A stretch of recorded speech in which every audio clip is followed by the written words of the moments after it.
Today's show is brought to you by Bruce Fine Construction. If you can't find the house to buy, maybe it's time to build your house. Bruce built my home, and I know he can build your home too. Check him out today at brucefineconstruction.com or call at 570-362-1185. This episode is brought to you today by Whitehall Mortgage. Where there's a will, there's a Whitehall. Buying a home starts by getting a pre-approval, and nobody does it better than Doug in Dallas. Call them today at 570-562-7505 or apply online at whitehallmortgagefinancial.com. Hi, everybody. I'm Dave Wychak. I'm the host of the Real Estate Right Now podcast, and today I have a pretty interesting episode on tap. I think sometimes in any industry, it's not real estate, it's just business in general. I think when you find some success, it gets really, really, really easy to pat yourself on the back and tell yourself what a great job you've done. So today's episode, I want to talk about all the things that I thought I was right about, but in fact, I was actually wrong. So I'm going to tell you all the mistakes I made, and hopefully, the reason for this, I'm not just beating up on myself here. I'm hoping that if you're listening to this episode, you might be in the same position I am someday, and maybe you'll come back on this and it'll help you in some ways to make decisions. So one thing that I thought I was right on, and I definitely wasn't. I always felt like if you worked with your closest friends in business, that was the way to be successful. And the truth of the matter is, sometimes it's easier to build your business with strangers than it is with friends. And depending where you live, it could be even more true. But I think when you're working with friends, people that you've known for a long time, there's sometimes, unfortunately, an element of jealousy that creeps in that just isn't really there when you try to build stuff with strangers. And I can tell you right now, some of the best business relationships that I have are with people that I didn't know growing up. It's people that I just met in the industry or doing whatever it is that I do. And the reason for that is I think sometimes when you work with strangers, you share the same principles as them. You share the same beliefs, the same goals. It's not just you had the same math teacher in middle school, right? So I thought it would be this really simple thing if you work with people that you're close friends with, it'll make life easier for you. And in fact, that just wasn't the case.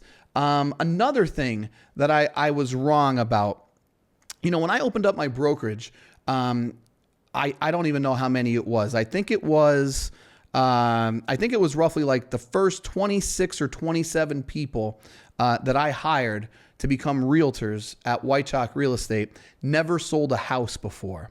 And I did that because I felt like, if I build my company with all new realtors and I don't recruit realtors from other companies, people won't do that to me. And boy, was I wrong when it comes to that. It was a huge mistake to try to do it that way. And I'm here to tell you right now, look, don't think that your friends won't do it to you, because they will. And, not everybody. Look, truthfully, I started to recruit agents from other companies because it was happening to me all the time. And honestly, I wish I did it sooner. I do. I wish I did it sooner. Some of the best agents I have were people that I recruited on board with us. And, I wish I did it sooner. Now, there are still some people that I'm very good friends with that I don't recruit their agents at all. But there are others that I certainly do. And if you're nice enough to recruit my agents, factually that I am now recruiting yours as well. Another thing that I still do this. I think sometimes I'm a little too trusting, especially when it comes to money. What do they say? In God we trust, all others pay cash. There's a reason for that, right? I think people get weird when it comes to money. And I've gotten to a point in my career where, if I lend somebody money, I don't lend someone money unless I don't need it back. I learned that the hard way. And I'm telling you now, it's usually the people that you feel that you're friends with or that you feel that you've done a lot for that are the ones that can end up hurting you when it comes to things like that. Now, if you don't pay, you don't play. Those are the rules. I also always felt that if you if you treat people well, that they're going to in turn treat you the same way.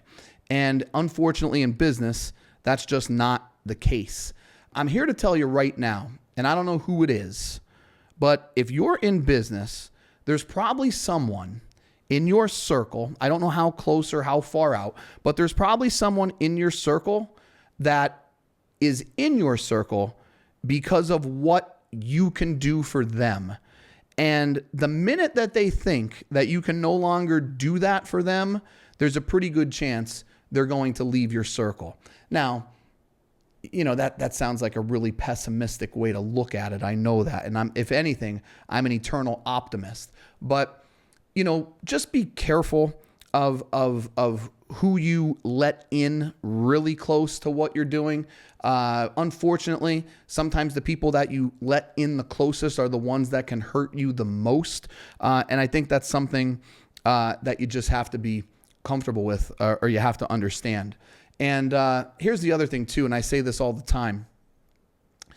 Notice what happens when you're at a table, right? And I say this, if when you leave the table, you become the topic of conversation, you need to run from those people. And, if you're sitting at a table and someone leaves and then everyone else at the table starts to talk about that person, and then when that person comes back, they stop, just understand that same exact thing is happening to you. And those people are toxic, and you have to do whatever you can to get away from people like that. I remember one time I was at a convention, and I had two agents who were in my company. They called me. We were on like a 3-way phone call because they had a question, and I had the answer. I gave them the answer, and they must not have liked it. Or at least that's what I think, right? They must not have liked the answer. So they thought they disconnected the phone with me, but I was still there. And then they just proceeded to just crush me in the conversation. Can you believe he said that? Who does he think he is? We don't have to listen to him. He's a beep, beep, beep, beep, beep. And I'm on the phone. I'm going, hello? Because I could still hear them. And for whatever reason, I don't think they could hear me. So I remember hanging up the phone. I think I sent them a text message that said, hey, before you kill me in your next conversation, make sure you hang up first. And they, oh, no, it wasn't like that. It was definitely like that. It was definitely like that. And sometimes those things, like, look, it can happen, right? So be careful who you let in to your circle. As I said, I know this can sometimes sound pessimistic, and I think I am, generally speaking, a very optimistic person. Look, the world isn't always fair. People aren't always nice. But the positive spin that I can put on this is, don't let it change who you are as a person, okay? I've had people come to my company. I've had people leave my company. I've had people say great things about me. I've had people say terrible things about me.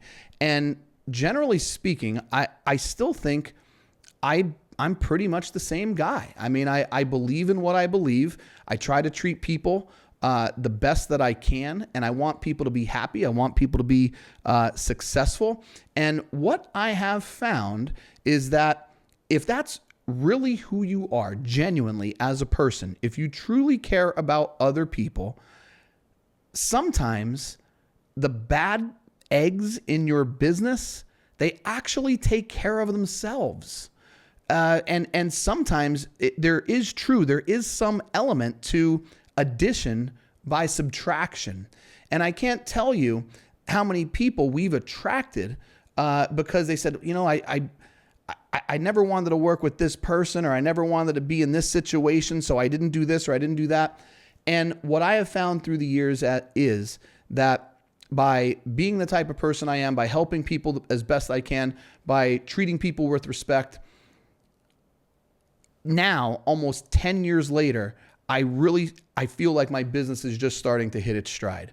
So just some things that I wanted to talk about, some mistakes I made early in my career, and hopefully I have some of those things remedied. I'm sure I'm still doing a lot of things wrong. Maybe that'll be 100 episodes from now will be the follow-up to this. But hang in there, be a good person, stand with your convictions, and you'll find your tribe. Thanks for joining us for today's episode, everybody. If you want to hear more content, follow us at Real Estate Right Now Pod on YouTube. Once you're there, don't forget to subscribe and leave a review. And if you want to follow me directly, check me out. It's Dave Wychak at Facebook, LinkedIn, TikTok, Instagram, all the socials that you're already using.